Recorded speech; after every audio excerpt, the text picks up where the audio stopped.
One word, enough, spoken on a snowy night at Bryant Park's Winter Village, changed the lives of a powerful CEO and a fragile 7-year-old.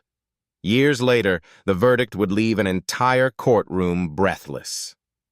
If stories of healing and second chances move your heart, please subscribe and stay with us until the final chapter. Snow sifted down over Bryant Park's Winter Village, turning the rink into a sheet of milky light. The air smelled of cinnamon and cocoa. Carolers threaded harmonies through Midtown's stone canyons. It would have been a perfect postcard, if not for the crack of a hand across a child's face. Roy Dalton's palm landed on Lucy Parker's cheek. She was 7, small as a sigh, clutching a threadbare rabbit named Mr. Hops.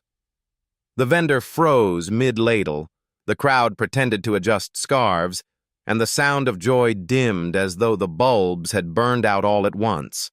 Michael Harrington, 41, all-winter charcoal and straight lines, stepped out of the rink's shadows. On trading floors and in boardrooms, his voice had moved billions. Tonight, it was meant for one man.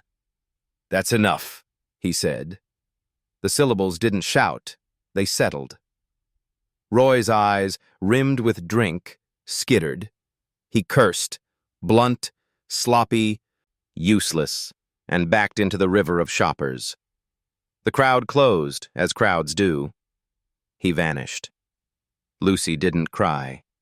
Her lower lip trembled, but she pressed her face into Mr. Hops and made herself small, smaller.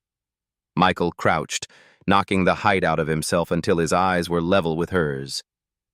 "Please, don't take me back," she whispered, the words so thin the wind could have carried them away. For a man who bought companies and sold futures, there had never been a heavier decision. He held out a hand, not as a CEO, but as something he hoped he could be. "I promise," he said, "you won't go back tonight." Her fingers were ice when they found his. That touch anchored them both. They moved through the market's glow, past a booth where pretzels steamed in sugared air. Michael bought one and tore it into thumb-sized pieces, setting the pace with gentle slowness. "It's yours," he said as she ate too fast. "No one will take it." He noticed what he'd missed at first glance, the crescent shadow along her collarbone, the scuffed wrist as if held too hard, the flinch every time a vendor called out. New York teaches its own law. Don't look, don't linger. But tonight, the bystander became the witness. And the witness would act. Fifth Avenue shimmered ahead, the Langham's soft gold windows promising heat. Michael's phone pulsed with missed calls from his COO. He silenced the world and opened the lobby's glass door to a different one. Chandeliers pooled light across marble. Sequins rustled. A pianist rehearsed standards he'd played 1,000 nights. Michael shrugged Lucy's damp coat from her shoulders and kept his distance, careful not to crowd. "Do you trust me enough to stay here tonight?" he asked. Her gaze flicked to the revolving doors, expecting a storming figure. "Yes," she breathed. "Hot cocoa," Michael told the concierge. "Extra marshmallows, and a sweet." Whispers fanned out behind the desk. Harrington Capital, a child, a holiday scandal in the making. But money could wait. Warmth could not. In the elevator, Lucy asked the question children in danger always learn first. "If he comes, do they make you take me back?" "Not while you're with me," Michael said. "We'll do this the right way. But first, warmth. Always warmth first." The suite exhaled lamplight. Michael set Mr. Hops on the bed like a guest of honor, poured cocoa, and watched her wrap both hands around the mug until steam fogged her lashes. The bruise at her lip was clean, the skin at her neck notched with the faint geometry of fingers. He wanted to run a bath, to scour the day from her. He didn't. He remembered a wellness briefing he'd once funded and barely heard. Don't wash away the truth. If there was a chance of forensic documentation, you preserved clothing, you preserved skin, you preserved sequence. Chain of custody wasn't just a phrase, it was a bridge between tonight and safety. "Why did you help me?" Lucy asked, voice husky with heat and fear. Michael thought of the quiet in his penthouse, the kind that roared, of deals that filled calendars but not rooms, of a boy he'd once been, waiting for an adult to say one merciful word. "Because no one said it for me when I needed it," he said. She studied him, then did something that knocked the air from his chest. She slid Mr. Hops across the table into his lap, a loan of trust, a treaty. Sirens stitched faintly through the city's seams. "We're going to call some people," Michael said, calm as contracts. "They help kids after scary nights." He dialed 911. "This is Michael Harrington. I'm at the Langham on 5th with a 7-year-old showing injuries consistent with abuse. The father assaulted her at Bryant Park.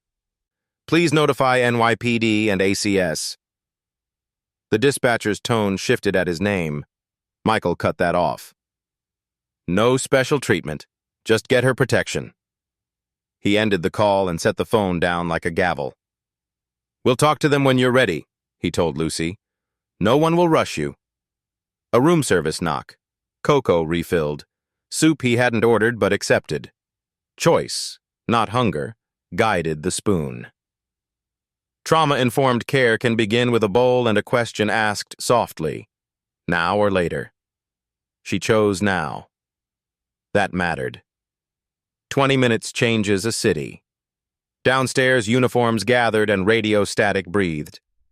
Upstairs, Lucy's shoulders loosened by degrees. When the knock came again, Michael answered to 2 NYPD officers and a caseworker with winter in her coat and warmth in her eyes.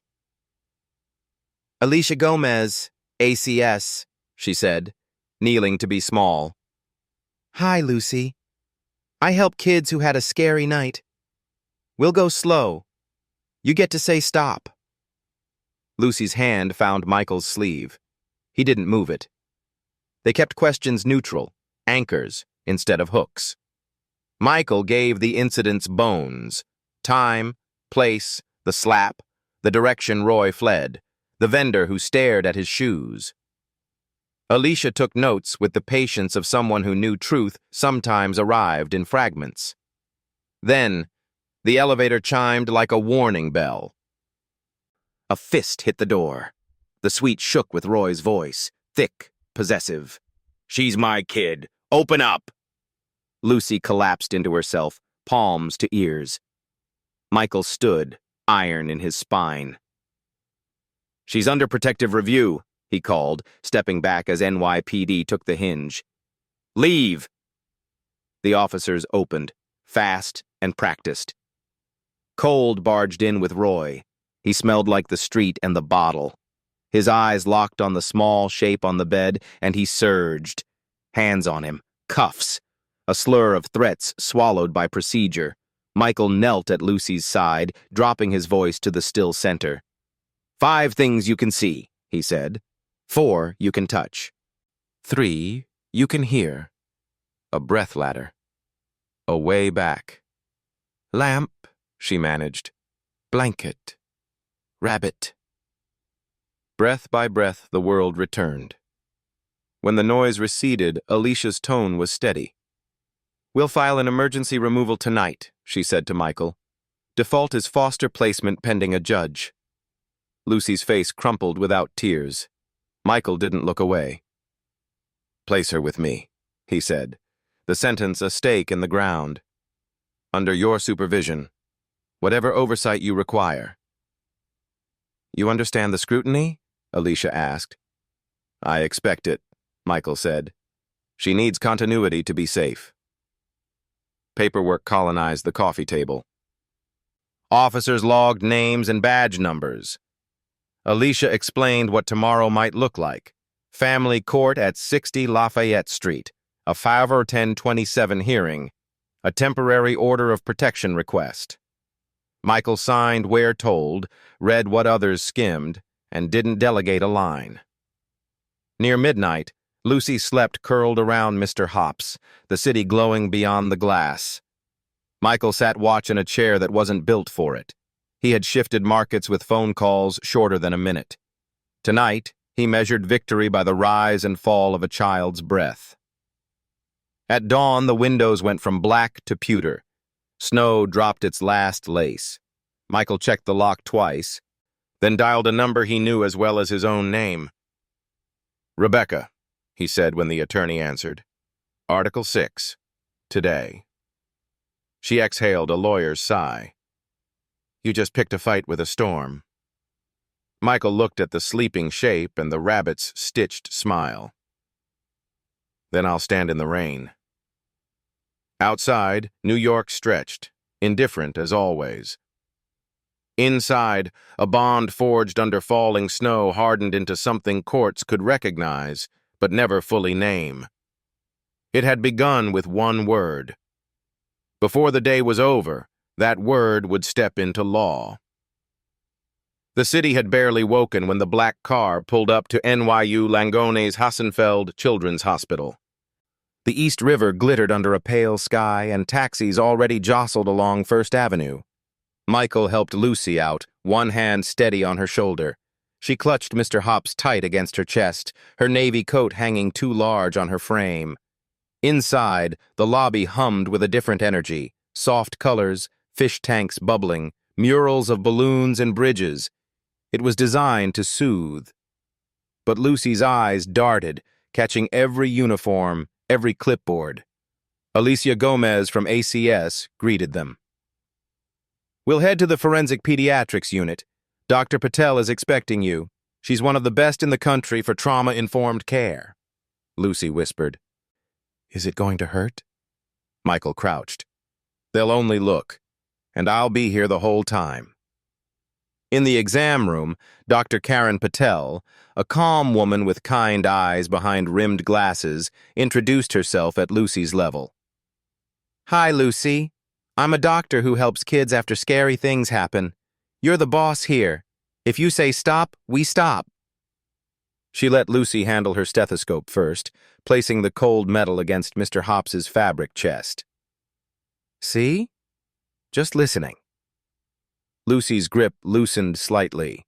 The exam was methodical. Dr. Patel documented bruising along the cheek and collarbone, noting the age of each mark. Some were fresh, some in different stages of healing. She photographed each injury, time-stamped and logged, creating a forensic chain of custody that would hold in family court. Her tone never sharpened, never rushed. "I'll press gently here. You tell me if it hurts." Lucy nodded, brave but trembling. When the exam revealed a cracked molar from blunt force, Dr. Patel made notes for dental consult. She also swabbed for baseline labs, not to search for substances but to complete the record, proving thorough care. "Lucy," she said softly, "your body shows us you've been very strong for a long time." Afterward, Dr. Patel sat with Michael and Alicia. Medically, this is clear evidence of non-accidental trauma. The patterning of bruises, the dental injury, the stages of healing. This was repeated, not isolated. I'll testify to that in court. Michael's jaw tightened. "And legally?" Alicia opened her folder.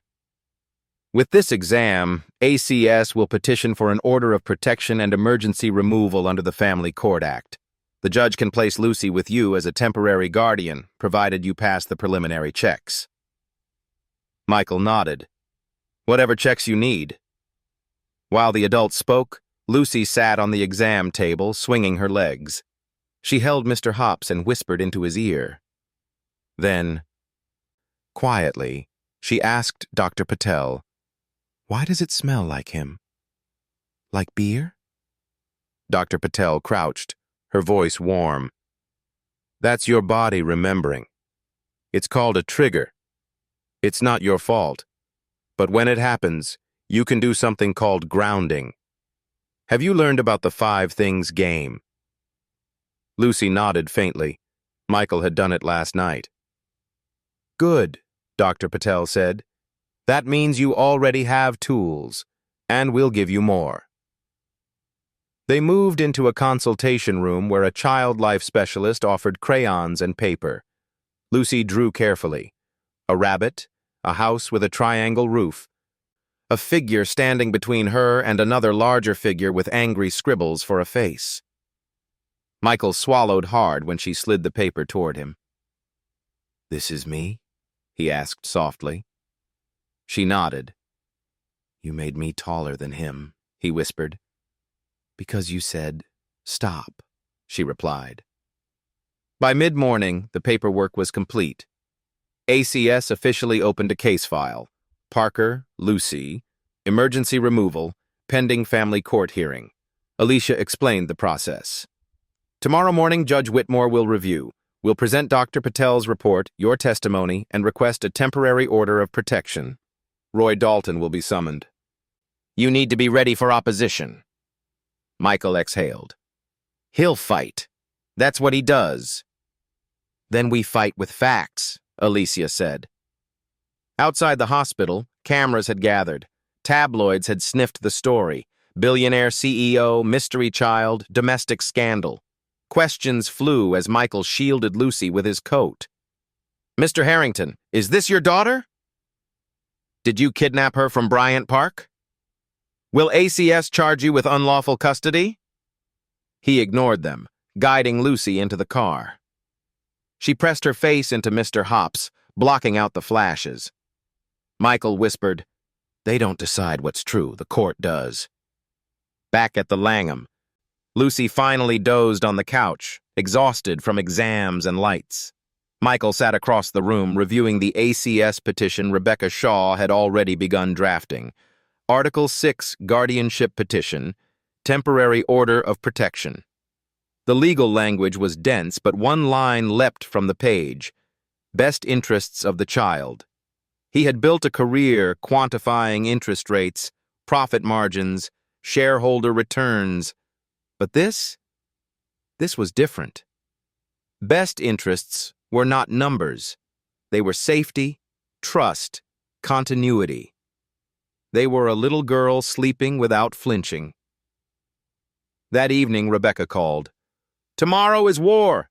Dalton's lawyer will claim alienation, maybe even accuse you of exploiting her for PR. We counter with medical evidence, ACS reports, and your conduct since that night. Are you ready?" Michael looked at Lucy, her rabbit clutched tight. "I promised her. That's all the readiness I need." The city outside glittered with Christmas lights, but inside the suite, the glow was softer, warmth against the storm. Tomorrow would bring confrontation in family court.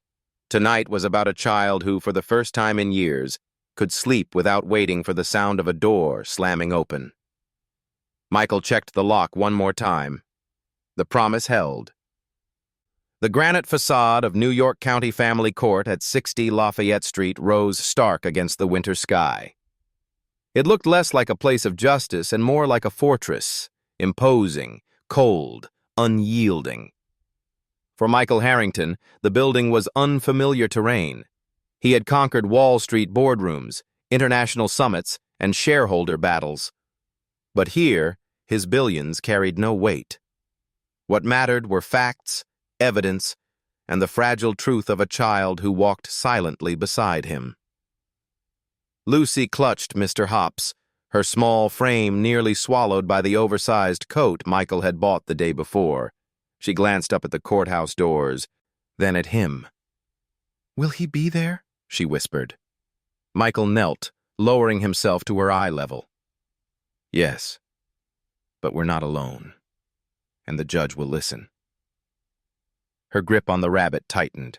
She didn't speak again. Inside, fluorescent lights buzzed over long security lines.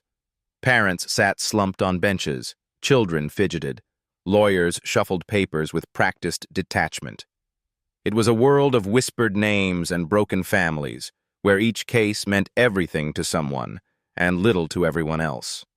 Rebecca Shaw, her hair pulled into a tight bun, swept toward them with the urgency of a general arriving at the front lines. She handed Michael a neatly tabbed binder. "Petition for Article 6 guardianship. You as emergency caregiver. ACS supports it. We've attached Dr. Patel's forensic exam, Alicia Gomez's report, and your affidavit from Bryant Park. Michael skimmed the bolded words. Temporary order of protection.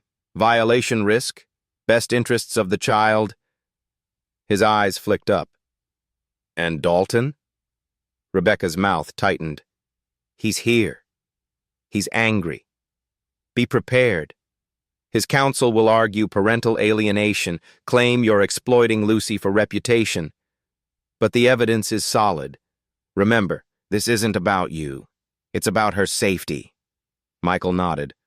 That's all I care about. The courtroom was austere, its wood-paneled walls absorbing tension. Judge Elaine Whitmore presided from the bench, her reputation for precision and impatience preceding her. She was not swayed by theatrics. She wanted facts. The clerk's voice rang out. Case of the Administration for Children's Services versus Roy Dalton, regarding the minor child Lucy Parker. Roy Dalton was already at the respondent's table, his hair slicked back, suit poorly fitted, but his eyes burned with defiance. His attorney leaned close, whispering, while Roy sneered openly at Michael. Lucy shrank against Michael's side. He placed a hand lightly on her shoulder, a steady anchor. Judge Whitmore opened briskly. We are here for a POW 110-27 hearing regarding emergency removal. Counsel for ACS, proceed. Alicia Gomez stepped forward first. Your Honor, ACS recommends continuing removal from the respondent, Roy Dalton, and granting temporary custody to petitioner Michael Harrington. Our investigation includes Dr. Patel's forensic findings of patterned injuries in multiple stages of healing, consistent with repeated abuse. The child expressed direct fear of her father and stabilized only under Mr. Harrington's care. She handed up the report. The judge leafed through photographs, her expression sharpening. Dr. Patel was sworn in next. She spoke clinically but firmly. Bruises along the clavicle, cheek, and upper arm show clear grip patterns. Dental fracture consistent with blunt force. These are not accidental playground injuries. They indicate repeated non-accidental trauma. Roy's attorney attempted to challenge. Doctor, isn't it possible these came from roughhousing? Dr. Patel did not flinch. No. Children do not roughhouse in ways that leave finger-shaped bruises. These are inflicted injuries. The courtroom murmured. Then Rebecca called Michael. He stood, adjusting his tie, his voice steady. On December 22nd at Bryant Park, I witnessed Mr. Dalton strike Lucy across the face. She begged me not to take her home. I brought her to safety, contacted 911, and cooperated with ACS from the outset. Since then, she has begun therapy, resumed eating regularly, and started attending school under secure conditions. Roy's attorney rose for cross. Mr. Harrington, you are a billionaire CEO. Isn't it true you gain positive publicity by rescuing a child? That you've turned this into a PR stunt? Michael met his gaze evenly. If I wanted positive publicity, I would have walked away. Instead, I endured tabloids calling me a kidnapper. I stayed because she needed someone who wouldn't leave. Rebecca rose. Objection. Argumentative. Sustained, Judge Whitmore ruled. Finally, Roy himself took the stand. He smirked as though charm could undo photographs. She's my daughter. Discipline is part of raising kids. I never meant harm. This billionaire's turned her against me. Rebecca's cross-examination was merciless. Mr. Dalton, did you strike your daughter at Bryant Park? Roy hesitated. I tapped her. She needed correcting. Tapped her hard enough to leave a bruise? His voice rose. Sometimes kids need to learn. Gasps rippled across the gallery. Judge Whitmore's gavel struck. Control yourself, Mr. Dalton. Closing arguments were swift. Alicia, the child's safety requires separation. Rebecca, Best interests of the child demand stability and protection. Roy's counsel muttered about second chances and parental bonds, but the words rang hollow. Judge Whitmore leaned forward. Her voice was firm, deliberate. This court finds clear and convincing evidence of repeated abuse. The child's safety cannot be guaranteed in the father's custody. Accordingly, I grant ACS's petition. Emergency removal is upheld. A temporary order of protection shall remain in effect, barring all contact from Mr. Dalton. Temporary guardianship of Lucy Parker is awarded to Michael Harrington, subject to ACS supervision. A dispositional hearing will be scheduled within 30 days. The gavel cracked down. Lucy's breath caught. Does that mean... Michael crouched, his voice steady. It means you're safe tonight. And tomorrow. And the day after. She leaned into him, whispering one word that hit harder than any verdict. Promise. He whispered back. Kept. Outside the courtroom, reporters surged, cameras flashing. Headlines would spin their own story. But for Lucy, the outcome was simple. She would not go back. And for Michael, the fight had only just begun. But the promise was now sealed not only by words, but by law. The courthouse hallways had always been noisy, heels striking marble, lawyers murmuring into phones, clerks shuffling files. But after Judge Whitmore's ruling, the sound seemed to fade beneath the thrum of Michael Harrington's pulse. Lucy's small hand clung to his, her navy dress wrinkled from hours of sitting still. She was safe for now. Temporary guardianship granted, a protective order in place. Yet Michael knew one truth too well. A court order was only words on paper until enforced in the real world. Rebecca Shaw pressed her case folder into his chest. Get her out quickly. Reporters are waiting at the main entrance. Take the side stairwell. Less exposure. Michael nodded, guiding Lucy past the line of benches. She looked exhausted. Her rabbit slumped against her chest, but her eyes flicked nervously to every shadow. They reached the stairwell door. The clatter of feet echoed down the concrete shaft. For a moment, Michael thought it was only other families rushing out. But then he heard the voice, slurred, angry, unmistakable. Lucy! Roy Dalton. Michael froze, pulling Lucy gently behind him. At the landing below, Roy stood gripping the railing, his tie loose, his face red with fury. His attorney was nowhere in sight. Security had missed him slipping out a side door. You can't keep her from me, Roy shouted. His boots pounded the steps as he started climbing. Lucy's body stiffened. She whimpered, pressing into Michael's coat. Michael's instincts snapped. Run, Lucy, upstairs. She bolted, rabbit bouncing in her arms, her shoes slapping the steps. Michael positioned himself between her and Roy, voice cold as steel. You're violating the court order. Leave now, Roy sneered. Orders don't stop me. She's mine. He lunged, grabbing Michael's arm. Years of boardroom negotiation had trained Michael to hold composure, but this was no negotiation. He twisted free, pushing Roy back against the railing. For a split second, the man teetered, anger blinding balance. Help! Lucy's cry echoed above. Doors slammed open at the top of the stairwell. 2 court officers burst in, hands on radios. Stop right there! Roy shoved past Michael, trying to rush upward. Michael lunged, catching Roy's coat, yanking him back down 2 steps. The struggle was raw, desperate, not elegant, not strategic. Just a fight to keep a child safe. The officers thundered down, tackling Roy against the wall. He thrashed, roaring curses, but cuffs snapped around his wrists. Lucy crouched at the top of the stairwell, sobbing into Mr. Hops. Michael climbed quickly to her, crouching low. It's over.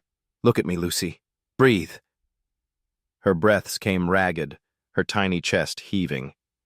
Michael held his hand up, palm open. The stop signal. She raised her own shaky palm in reply, grounding herself. 1 breath. 2. Slowly, the terror ebbed. "See?" he whispered. "You did it. You stopped the fear." Alicia Gomez from ACS arrived, face pale. "I'll file an immediate violation report. This will strengthen the guardianship case, but—" She glanced at Lucy. "She shouldn't have to go through this." Michael lifted Lucy into his arms. "She won't. Not again." That evening, after hours of ACS paperwork and police statements, Michael carried Lucy into their midtown apartment.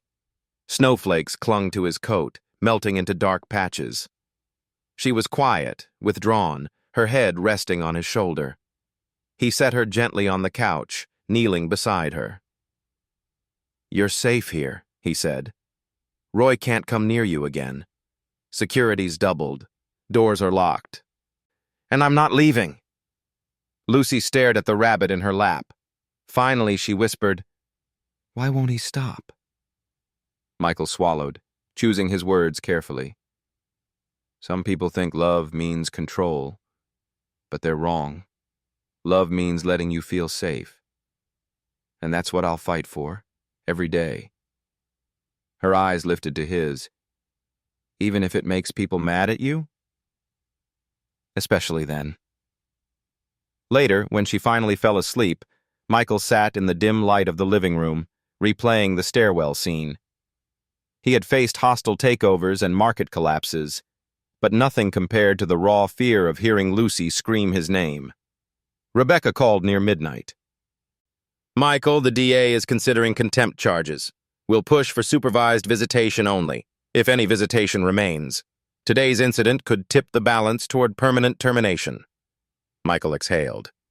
"Good. She deserves finality, not fear." Rebecca hesitated.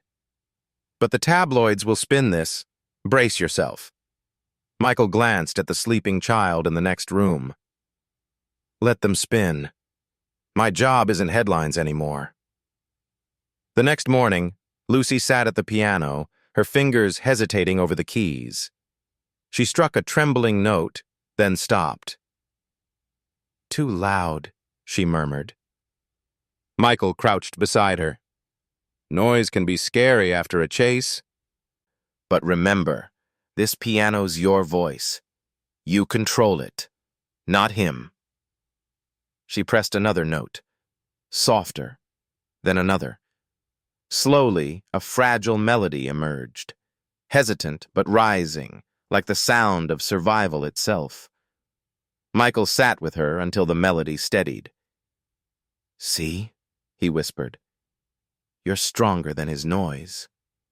Lucy looked up at him, eyes still rimmed red, but a flicker of determination shining through. "Then I'll keep playing, so he can't win." Michael smiled. For the first time since the stairwell, he believed her. The midtown skyline glittered like a crown of glass, but inside Michael Harrington's serviced apartment, the mood was closer to a bunker than a penthouse. After the stairwell ambush, he knew walls alone weren't enough. A fortress had to be more than steel. It had to be predictable, structured, and alive with trust. Lucy sat curled on the couch, Mr. Hops tucked beneath her chin. Her hair was mussed, her eyes shadowed by sleeplessness. Every time a car horn echoed on the street below, she flinched. Michael crouched to her level. "Do you know what a fortress really is?" She shook her head. "It's not just walls. It's a place where you set the rules, where no one can surprise you. That's what we're going to build together." Lucy blinked. "Together?" "Always." By noon, his apartment transformed into a command center. A discreet team from Harrington Capital's security division arrived, not hulking guards in dark suits, but specialists trained in family safety. Elevator codes were reset, accessible only with a PIN. A nondescript SUV was assigned for school pickups, stripped of logos, with tinted windows, and a driver trained in child protection. At school, Michael implemented a password system. Lucy got to choose the word. After several minutes of deep thought, she whispered, "Marshmallow." "Perfect," Michael said. "Anyone who doesn't know that word doesn't get near you." For the first time since Bryant Park, Lucy giggled, the sound fragile but real. But the fortress couldn't only be locks and gates. Trauma demanded routines. Michael scheduled mornings with pancakes, burnt at first, until Lucy showed him how to flip them. Homework always happened at the kitchen table at 6 p.m. Bedtime meant a story, sometimes about rabbits, sometimes about stars. And every evening, piano practice. At Steinway Hall, Professor Elena Morris introduced scales and simple chords. Lucy's perfect pitch astonished her. "She doesn't just hear notes, she feels them," Elena whispered to Michael after one lesson. Juilliard Pre-College would be lucky to have her. Michael looked through the glass at Lucy's small frame bent over the keys. He thought of how the stairwell chase had reduced her to trembling silence, and how now notes flowed out steady and sure. Music was not simply a skill, it was armor. Yet fortresses attract siege. 2 weeks later, the New York Post splashed a headline across its cover. "CEO hides child in Midtown safe house, kidnap or care." Michael's phone erupted with calls. Investors demanded explanations. Shareholders fretted over reputational risk. In the glass-walled boardroom of Harrington Capital, CFO, Richard Cole leaned forward, voice sharp. "Michael, the firm has lost 8% in value since this custody scandal hit the press. Clients are questioning whether you're stable enough to lead." Michael's reply was calm, unyielding. "I'll take every hit necessary, but I won't put her back in danger. If my seat at this table costs her safety, then I'll leave it behind." Murmurs broke across the directors. Some were appalled, others quietly impressed. But Michael had already stopped listening. His fortress had one priority, and she was 7 years old. At the Child Mind Institute, Dr. Rivera introduced new therapy techniques, drawing safe stories, role-playing how to say stop, and identifying body signals of fear. "Trauma is sneaky," she explained to Michael. "It hides in the nervous system. Our goal is to help Lucy reclaim her body's responses." Lucy drew a picture of herself standing in a snowstorm, holding Mr. Hops. Next to her, a tall figure, Michael, shielded her with a coat. At the top, in uneven letters, she wrote, "Safe."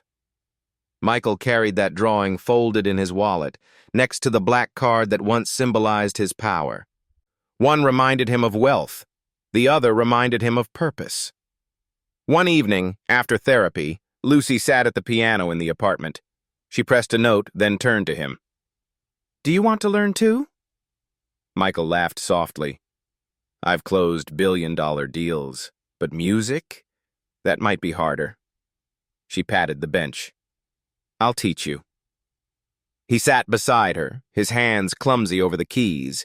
She guided his finger to C, then D. When he stumbled, she giggled. For a moment, she wasn't the girl who had crouched in a stairwell crying in terror. She was simply a teacher, proud of her student. Michael thought, this is what the fortress is for. Not walls, but laughter. But outside, the storm thickened. Roy Dalton filed an emergency motion for visitation, arguing that Michael was alienating his daughter. His attorney fed tabloids with stories of a billionaire exploiting a child's trauma for sympathy.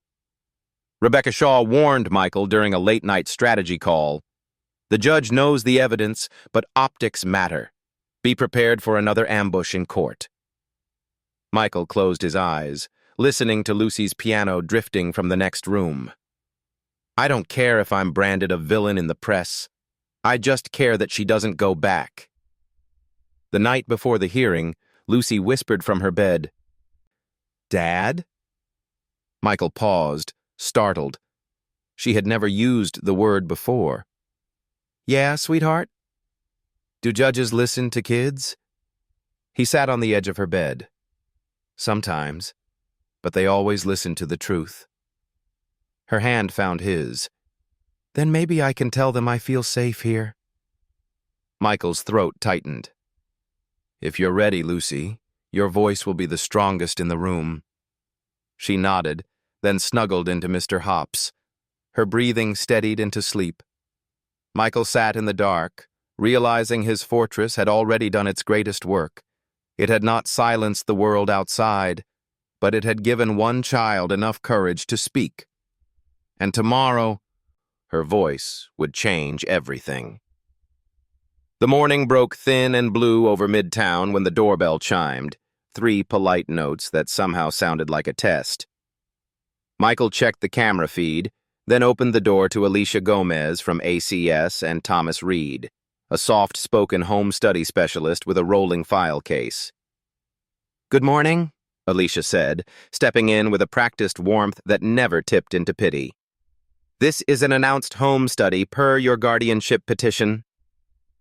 Lucy hovered at the hallway's edge with Mr. Hops tucked under her elbow. Mr. Reed crouched to the child's height. "We're just here to make sure your home matches how safe you say it feels," he said. "You're the expert on that." Lucy blinked, then nodded. Michael led them through the apartment like a curator who finally understood the point of a museum. He had laid out the small things that mattered: a step stool at the sink, a low hook for a child's coat, labels for drawers, socks, pajamas, crayons, each written in block letters Lucy had helped print. "Entry controls?" Mr. Reed asked. Michael showed the keypad with 2-factor access and a silent alarm tied to building security. "Code rotates weekly. Logs are here." He opened a tablet and scrolled, timestamps precise as ledgers. "Medications?" Alicia asked. "Locked cabinet, upper pantry," Michael answered, key in his pocket. He produced an inventory list, dated and initialed. It wasn't theatrical. It was a man learning how to prepare for a different kind of audit.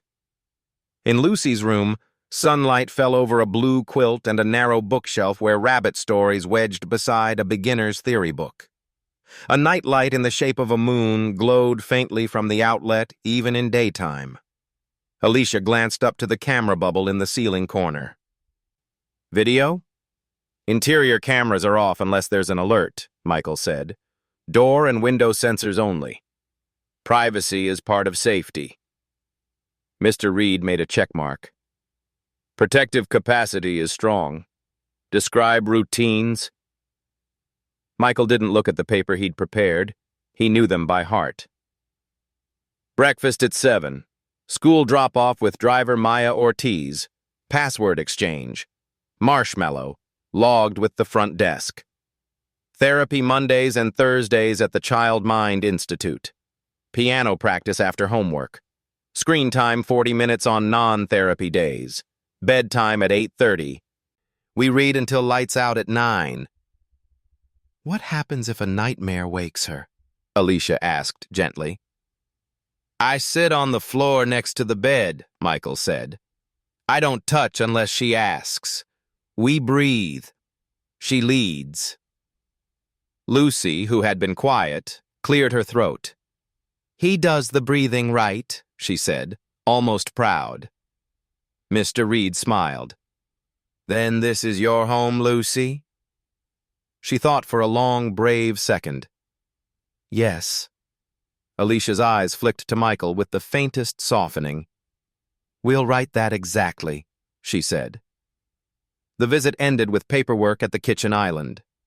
Mr. Reed explained the next steps: an interim report to the court, recommendations on safety and placement, and a note requesting continuity of caregiver as medically indicated by Dr. Patel. They left as politely as they'd arrived. The door clicked shut, and Michael let out a breath that felt like it had been borrowed. Lucy tugged his sleeve. "Did we pass?" We told the truth, he said. That's what matters. She gave a small, decisive nod, as if that answer reached a place words don't usually touch. 2 days later, the elevator opened into the familiar, solemn air of New York County Family Court.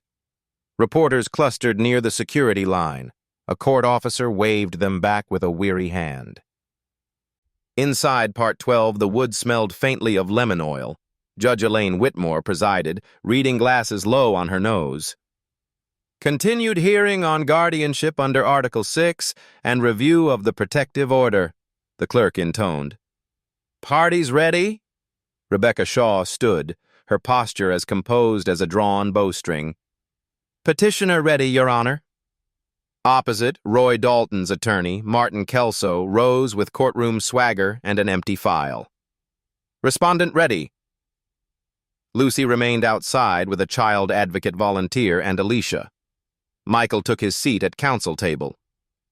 The sight of Roy, fresh shave, clean suit, smirk disguised as contrition, lit a fuse behind Michael's ribs. He forced the flame down. Judge Whitmore gestured. Mr. Kelso, your motion accuses the petitioner of parental alienation. Proceed. Kelso drifted into the well, voice sonorous. Your Honor, the child has been enveloped in the seductive comforts of a billionaire's household. Pianos, chauffeurs, tutors, while the respondent, a working father, is painted a monster. We contend that Mr. Harrington has, consciously or not, poisoned the child against her natural parent. Rebecca didn't move. Evidence, Counselor? Kelso spread his hands. Change in effect. The child's reluctance to visit. The petitioner's omnipresent security creating fear where none need exist. Whereas, Rebecca said smoothly, we have forensic medical evidence from Dr. Patel, ACS findings of repeated non-accidental trauma, 2 documented violations of the court's protective order, and now an ACS home study report recommending continuity of caregiver. Emotion is loud, Your Honor. Evidence is louder. Call your witness, the judge said. Kelso called Roy. On direct, Roy's voice oozed repair. I'm in counseling now. I'm sober. I want to rebuild. Rebecca's cross was flint and linen, soft where it protected the child, hard where truth needed edges. Mr. Dalton, does rebuild include the day you chased your daughter into a courthouse stairwell? Roy's jaw ticked. I panicked. I wanted to talk. By grabbing the petitioner and charging past court officers? He shifted. I made a mistake. 2 mistakes, Rebecca corrected mildly. The first at Bryant Park. The second in this courthouse. Both while under orders not to approach. Are these the only mistakes we should worry about? Or just the ones you were caught making? A rumble of whispers. Judge Whitmore lifted a palm. Move on, Ms. Shaw. Rebecca obliged, only to lay the next stone. And you dispute Dr. Patel's photographs? Finger-shaped bruising on the upper arm? A dental fracture? I never... Roy began, then faltered under the projected image, the neat ruler beside the purple bloom, a scale card assuring the colors were real. No further questions, Rebecca said, returning to counsel table as if she'd simply closed a file. Petitioner, call your witness, the judge said. Michael Harrington, Rebecca answered. He took the stand and did not touch the microphone. Lucy eats breakfast. She sleeps through some nights. She learns to name feelings without being punished for them. She plays the piano and hums the notes back before the strings finish ringing. I'm not here to win a narrative, I'm here to keep a promise. Kelso rose for cross. Mr. Harrington, isn't it true you installed security systems, hired a driver, and enrolled the child in private lessons, each step widening the gulf between her and ordinary life with her father? Michael kept his voice level. Security followed 2 violent breaches. The driver prevents abduction risk at school. Lessons are her choice. Safety is not alienation. It's safety. Yet she prefers you, Kelso pressed. She prefers not being hurt, Michael said. Silence rippled across the gallery like a slow wave. Even Kelso paused, as if the word had found a seam he hadn't seen. Alicia was called last, briefly. ACS recommends maintaining the temporary order of protection, continuing placement with Mr. Harrington, and scheduling a dispositional hearing for permanency. The child's protective capacities are met in his home. They are not met with the respondent. Any visitation, if contemplated, must be supervised in an ACS facility. Judge Whitmore reviewed the stack. Dr. Patel's report, ACS notes, Mr. Reed's home study memo, the stairwell incident log, school security affidavits. She closed the folder and removed her glasses. This court rejects the allegation of parental alienation. The child's resistance to contact is consistent with trauma responses and objectively corroborated by medical findings and respondents' behavior. The temporary guardianship remains with Mr. Harrington under ACS supervision. The protective order is continued and clarified. No contact, direct or indirect, no approach within 500 feet of the child's residence, school, or therapist's office. A dispositional hearing is set 6 weeks hence. Her gavel touched wood. No flourish, just finality. Michael exhaled. On his phone, a message from Alicia arrived seconds later. Lucy heard the outcome from the advocate. She smiled. He imagined the shape of that smile and felt something give way inside. Some hard place that had mistaken endurance for strength. That night, the apartment's windows reflected a city that wouldn't stop glittering even for grief or grace. Lucy sat at the piano and tapped a single note. It hung in the air like a star that had decided to stay. "Tell me when to start," she said. "Now," Michael answered. She began a melody he didn't recognize, spare and clean. After a while, she spoke without looking up. "They believed me." "They did," he said. "And they'll keep believing as long as we keep telling the truth." She nodded and kept playing. The fortress hummed, to the rhythm of keys, to the breath of a child who had found a language courts could not dismiss. Carnegie Hall's Resnick Education Wing smelled faintly of polished wood and anticipation. Rows of folding chairs stretched across the rehearsal space, filled with parents, siblings, and teachers clutching programs.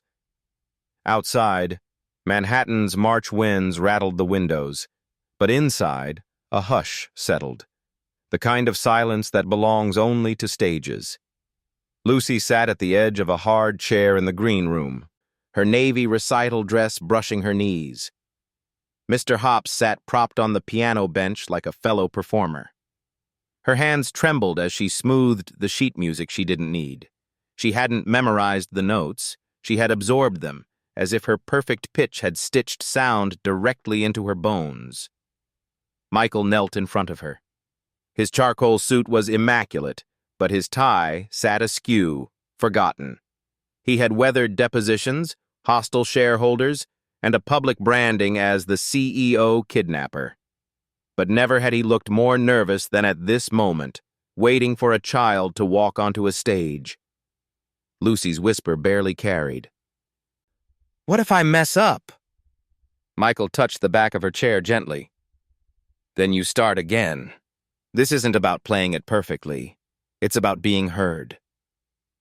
Her eyes widened, considering that. For so long, her words had been swallowed by silence, shouted down, or dismissed as exaggeration. Tonight, the piano would speak what she couldn't. A volunteer peeked in. "Lucy Parker, you're next." Her shoulders stiffened. She clutched Mr. Hops. Michael crouched lower. "Remember your signal," he said, raising his palm in the stop gesture. She mirrored him, palm trembling but raised. "Okay," she whispered, and stood. The Resnick Wing's small stage glowed under gentle lights. The audience shifted, programs rustling. Lucy climbed onto the bench, her feet barely grazing the pedals. She set Mr. Hops beside her, as if deputizing him into the performance. The first note wavered. Her shoulders hunched. For a second, it seemed she might flee. Michael, sitting in the last row as promised, raised his hand slightly. Open palm, steady. Lucy inhaled. Her fingers lowered again. The melody began. Tentative, fragile, but true. Each note matched her humming perfectly, the rare precision of perfect pitch carrying through the hall. Parents leaned forward. Teachers exchanged glances. What they heard was not technical mastery. It was survival translated into sound. Midway, her fingers faltered. The memory of the courthouse stairwell flashed like a shadow across her face. She froze. The hall stilled. Michael lifted his palm again, quiet but unmistakable. Stop. Ground yourself. Lucy whispered the exercise under her breath. Clock. Shoes. Chair. Then she returned to the keys. This time her hands were steadier. The melody unfolded again, rising into a small but resolute cadence that filled the hall. When the final note lingered, silence held it aloft. Then applause broke, first polite, then swelling. It washed over her like warmth. Lucy blinked, startled, then smiled, a smile unguarded, real. Backstage, Professor Elena Morris crouched to meet her. Lucy, you didn't just play notes. You told a story. That's what makes a musician. Lucy clutched her rabbit. Can I do it again? Someday, yes, Elena said. Someday soon. Michael stepped forward. Not just someday, as often as she likes. Lucy tugged his sleeve, pulling him closer. I want to stay here, with you. Always. The words hit harder than applause. Michael knelt, his throat tightening. That's what I want too, and we'll tell the judge together. The following morning, Rebecca Shaw filed a motion for long-term guardianship.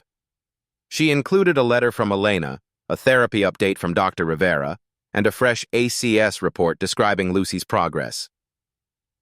Judges notice when children thrive, Rebecca explained. Recitals aren't evidence in the technical sense, but they're powerful context. The court cares about the child's stability. Michael thought of Lucy's whisper. I want to stay. It wasn't evidence on paper, but it was truth with a clarity no transcript could replicate. The tabloids, of course, twisted it. By afternoon, headlines screamed, Billionaire CEO uses child's piano talent to tug heartstrings.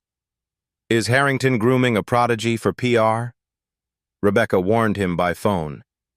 Don't overreact. Judges don't decide based on tabloids. They decide based on evidence. Michael stared out the apartment window at Fifth Avenue's relentless traffic. They don't see her. They see a headline. But I'll remind them what's real.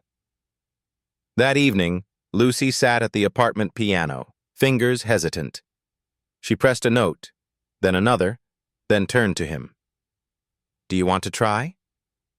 Michael chuckled. I'm hopeless. Please? She asked.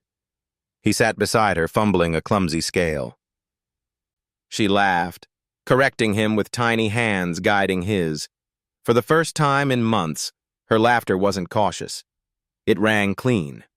Michael realized something profound. The fortress he had built, locks, codes, lawyers, was scaffolding. The true fortress was this. A girl choosing to laugh, choosing to play, choosing to believe that home was not a threat, but a promise. Days later, during a therapy session, Dr. Rivera asked Lucy to draw her safety story. On the first page, Lucy sketched Bryant Park, snow falling, a raised hand, herself small and afraid. On the second, she drew Michael standing in front, hand raised. Stop. On the third, she drew Carnegie Hall, piano keys under her fingers, light shining down, Mr. Hops beside her. At the top, she wrote in uneven letters, "Home." Michael saw it when she brought it home, tucked under her arm. He folded it carefully and placed it in a frame on the mantel. That night, Lucy whispered as he tucked her in, "They clapped because they heard me." Michael brushed her hair back. "Yes. And the judge will hear you, too, louder than anyone else." She nodded, hugging Mr. Hops tight, drifting to sleep with the faintest smile still on her lips. And Michael, sitting in the armchair by her bed, realized the truth. Wealth, power, legacy, he had chased all of it. But none of it could equal this, the quiet dignity of a child who had finally been heard. The courtroom at 60 Lafayette Street had seen its share of bitter divorces and custody fights, but on this April morning, there was a different gravity in the air. The benches were packed with reporters, advocates, and curious onlookers. The case of "In the Matter of Lucy Parker" had become a headline, one that carried both scandal and hope. Michael Harrington sat at counsel table, his tie knotted too tightly. Beside him, Rebecca Shaw stacked exhibits with the precision of a surgeon. Across the aisle, Roy Dalton slouched in his chair, his suit borrowed and ill-fitting, his eyes bloodshot despite the attempt at respectability. Lucy waited outside with her court-appointed advocate. She would not testify in open court, not at 7 years old, but her drawings, her therapy notes, and her recorded words had already been admitted into evidence. Judge Elaine Whitmore adjusted her glasses and looked down from the bench. "We are here to decide 2 matters, termination of parental rights under Family Court Act Article 6 and determination of permanent guardianship. The standard is clear and convincing evidence." The words were clinical, but the silence that followed made them thunder. Alicia Gomez from ACS was called first. Her voice carried both weariness and resolve. "Your Honor, our investigation confirms repeated non-accidental trauma. The child disclosed fear of her father and demonstrated stabilization only in the petitioner's care. The respondent has twice violated protective orders. ACS recommends termination of parental rights and full guardianship awarded to Michael Harrington." She set down her file with finality. Next came Dr. Karen Patel, projecting images of bruises and forensic charts. Her testimony was precise, unemotional. Patterned injuries in multiple stages of healing, consistent with gripping and striking. Accidental causes ruled out. Roy's attorney tried weakly to counter. "Children bruise easily, do they not?" Patel fixed him with a steady gaze. "Not in fingerprints." The gallery murmured. Finally, Rebecca called Michael. He rose, buttoned his jacket, and walked to the stand. For the first time in his life, there was no boardroom polish, no investor's mask, only truth. He spoke slowly. "On December 22nd, I witnessed Roy Dalton strike his daughter at Bryant Park. She begged me not to take her home. I intervened, called 911, and cooperated with ACS. Since then, I have provided stability, schooling, therapy, routine. She has begun to laugh again. She calls me Dad." Kelso, Roy's attorney, pounced during cross. "Mr. Harrington, you are a billionaire. Isn't it true you've turned this into a public spectacle to repair your image after recent scandals?" Michael's voice stayed level. "If I cared about image, I would have walked away when the tabloids called me a kidnapper. Instead, I stayed, because she needed me to." Kelso sneered. "And isn't it true she prefers you because you buy her things, pianos, chauffeurs, private schools?" Michael leaned forward. "She prefers not being hurt. That's the only difference that matters." The words hung in the air like a verdict before the verdict. Then it was Roy's turn. He swaggered to the stand, hands gripping the wood as though force might sway truth. "She's my daughter," he said, voice rising. "You can't erase blood." Yeah, I was tough on her. Kids need discipline. That's how they grow strong. Rebecca stood for cross. Mr. Dalton, do you believe striking your daughter hard enough to leave fingerprint-shaped bruises is discipline? She bruises easy, Roy muttered. Do you believe chasing her through a courthouse stairwell under a protective order is discipline? I just wanted to see her. Rebecca's tone sharpened. Or possession? Roy exploded. She's mine! I'll do what I want with my kid! The courtroom gasped. Judge Whitmore's gavel cracked like a whip. Silence! But the damage was done. In those 6 words, Roy revealed the truth. Not love, but control. Closing arguments followed. Rebecca rose, voice calm but resonant. Your Honor, termination of parental rights is the gravest decision this court can make. But it is also the only one supported here. The evidence is overwhelming: repeated abuse, repeated violations of court orders, and a complete lack of remorse. In contrast, under Mr. Harrington's care, Lucy has flourished, academically, emotionally, musically.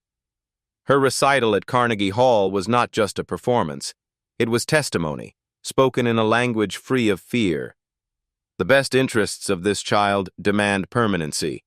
We ask the court to terminate Mr. Dalton's rights and grant full guardianship to Mr. Harrington. Kelso's rebuttal was feeble.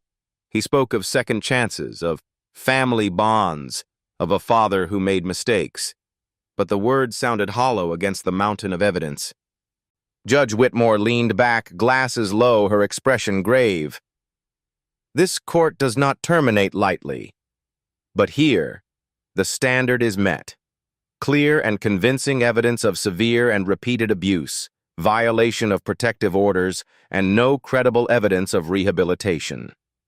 The child has thrived under Mr. Harrington's care, supported by testimony from ACS, medical experts, and therapeutic reports. Accordingly, the parental rights of Roy Dalton are terminated.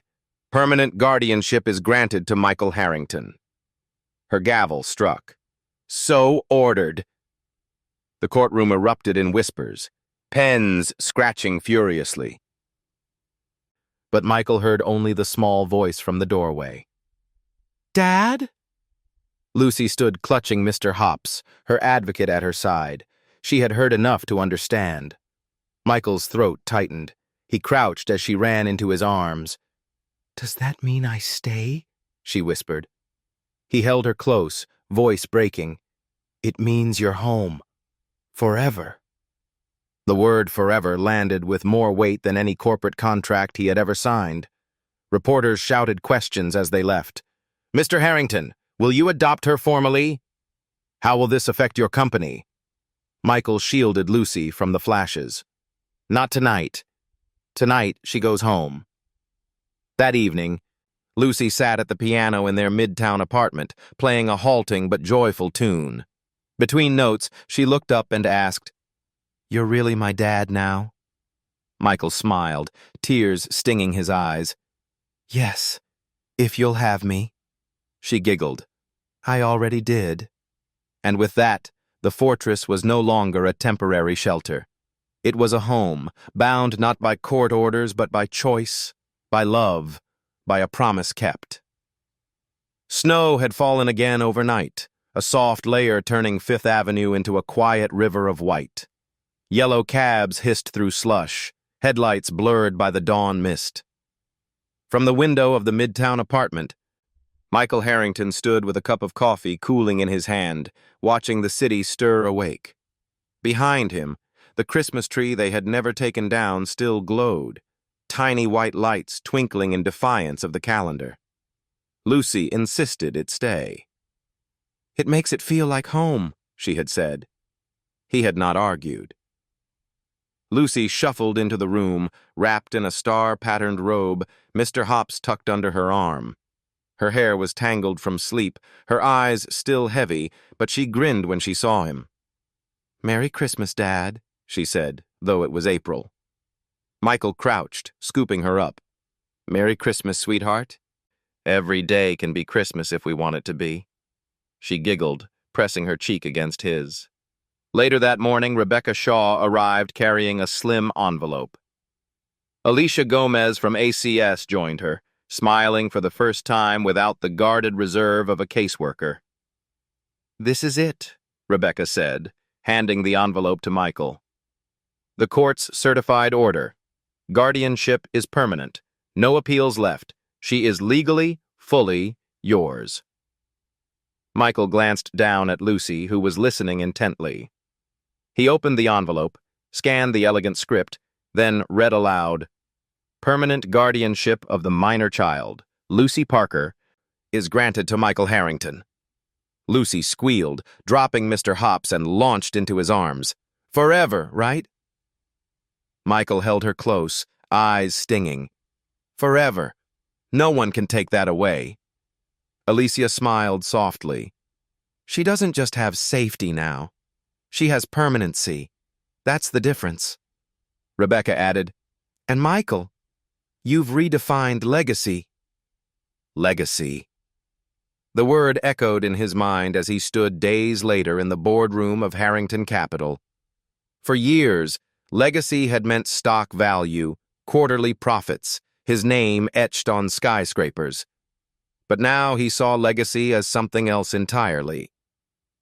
At the head of the long table, he announced, "Effective immediately, we are establishing the Harrington Family Foundation. Its mission, to provide scholarships in music for children from abusive homes, to fund child advocacy centers, and to support therapy programs like the Child Mind Institute.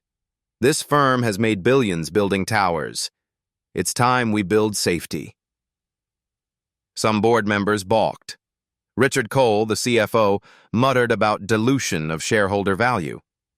Michael silenced him with a steady gaze. "If you measure worth only in profit, you misunderstand what leadership is," he said. "Our success will now be measured in lives changed." The vote passed. Narrowly, but enough. The foundation launched weeks later. At the inaugural event, held in a glass atrium overlooking Central Park, Lucy sat in the front row swinging her legs. Michael announced the first scholarship in her name, the Lucy Parker Fellowship for Young Musicians. Applause filled the hall, but Lucy leaned over and whispered to him, "That means other kids like me get to play too?" "That's exactly what it means," he said. Her smile was brighter than the chandeliers. Life settled into rhythms no boardroom could script. Breakfast at 7, pancakes no longer burnt. School drop-offs with the marshmallow password still intact. Piano practice in the evenings, sometimes duets where Lucy laughed at his clumsy fingers. Therapy sessions shifted from trauma processing to future planning. Dreams, goals, hopes. But the greatest shift was simpler. Silence no longer scared her. Silence now was peace, not threat. One night, after reading her a story, Michael lingered at the door. Lucy's voice floated in the dark. "Dad?" "Yes, sweetheart?" "Do you think Mom would like it here?" Michael stepped back in, sitting on the bed. He brushed her hair gently. "I think she'd be proud of you. Proud of how brave you are. And she'd be glad you're safe." Lucy traced the locket he had given her, a small silver pendant with a photo of her mother on one side and a picture of her with Michael on the other. "Now I have both." Tears burned his eyes, but he smiled. "Now you have everything." On the anniversary of that snowy night, they returned to Bryant Park Winter Village. The ice rink glittered under lights. Carolers sang, though spring had already begun, and the cocoa stands steamed in the cool air. Lucy held his hand, standing taller now. "It doesn't feel scary anymore," she said. Michael knelt beside her. "That's because it's ours now. We rewrote it." They shared cocoa, and she slipped a marshmallow into his cup with a grin. "Password," she teased. He laughed, clinking his cup against hers. "Password accepted." As they walked back to Fifth Avenue, Michael realized the city hadn't changed. Towers still scraped the sky, markets still pulsed, headlines still twisted truths. But he had changed. His legacy was no longer in glass and steel, but in a little girl's laughter, in scholarships with her name, in the quiet certainty of a promise kept. It had begun with a single word spoken in the snow: enough. And it endured because he chose again and again to live by that word. Michael Harrington, once the relentless CEO of Harrington Capital, was now something greater, irrevocably, unshakably, a father. Thank you for staying with us through this journey of healing and hope. If this story touched your heart, please subscribe and join us for more tales where compassion, courage, and second chances remind us what truly matters. Because sometimes, one word, one choice can change everything.